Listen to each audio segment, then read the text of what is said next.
Welcome to one of our pre-recorded forest churches. Now, this comes at a time, one of my favourite times of year.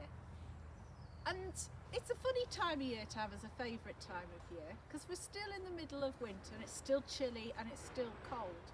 But the reason it's one of my favourite times of year is because there's a real noticeable change in the sunlight. And the days are starting to get a little bit longer, the sun is a little bit higher, and there's some warmth in that sun. And it comes at a time of year where in church we celebrate Candlemas, which is Jesus coming as a light to the world and his presentation in the temple. And it's not a coincidence that those two are together. It's the church's celebration of light at a time of year where light is starting to get longer and warmer and noticeably so. So I'm going to read from Luke's Gospel in the New Testament, and it's Jesus' presentation in the temple. That's where Mary and Joseph took Jesus to be blessed, and they came across a very old prophet called Simeon, who had been promised by God that he would see the Messiah, the salvation that God was sending to the world. So I'm going to read from the passage. Now the full passage is Luke 2, 25 to 35, but I'm going to just read a small part of that. Then Simeon took the baby in his arms and thanked God. Now, Lord, you can let me, your servant, die in peace, as you said. I have seen your salvation with my own eyes. You prepared him before all people. He is a light for the non-Jewish people to see. He will bring honor to your people, the Israelites.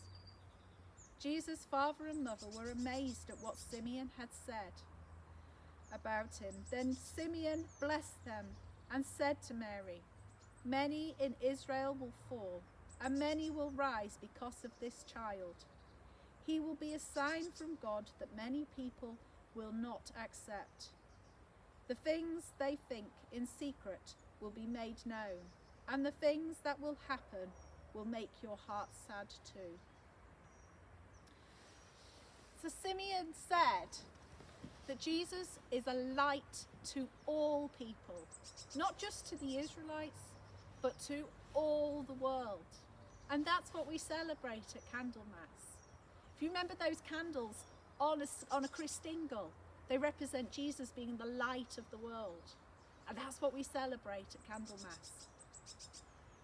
And at this time of year, when light is starting to noticeably get longer and the sun is higher in the sky and there's warmth in it. So I've got some activities to do with light.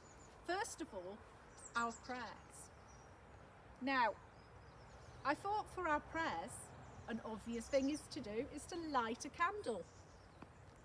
And we can pray for Jesus' light into situations in our world. Jesus' light into COVID. Jesus' light into the different things that are going on in the world, like wars and disagreements. Jesus' light into us, our hearts, our lives, and all the things that we need. So together as families, think of how situations where Jesus' light needs to shine.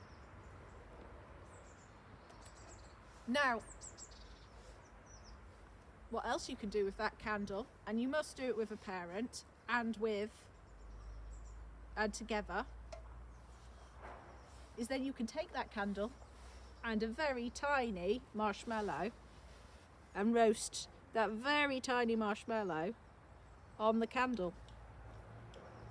Taking care not to set light to the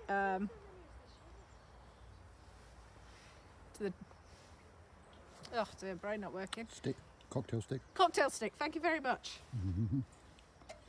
And there you go. Toasted marshmallow, or and this is maybe smoked top marshmallow. Yum yum yum. And then it's very frosty at this time of year. So I have made some frozen light sunlight catchers. This one I've done with colour and water, and this one obviously is done with nature, and they're very effective. They've been sat in my greenhouse for 2 weeks waiting to have a frosty day when I'm available to do this. So those are our frozen sun catchers. You might want to do them in the freezer rather than the greenhouse. It's a shame it's not sunny, but we can't have everything. Other things you can do, how you can really enjoy that light and that warmth. So you could go out during the day when the light is at its best. You can sit on a sunny day in a window where the light is streaming through and really feel that warmth of the sun. If you can't do frozen sun catchers, and it took me 2 weeks to make these and to have the right temperatures for it, what you could do is make some stained glass windows, maybe a candle or something in your house, and put them on your windows.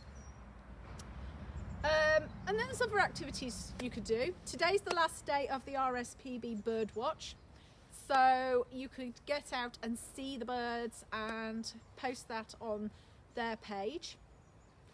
And also, one thing that Messy Church is doing is encouraging people to put hearts on their windows this month, and to really spread the love this month, and to remember all those people who have contributed so much and done so much for us this past year, and to show our love for them.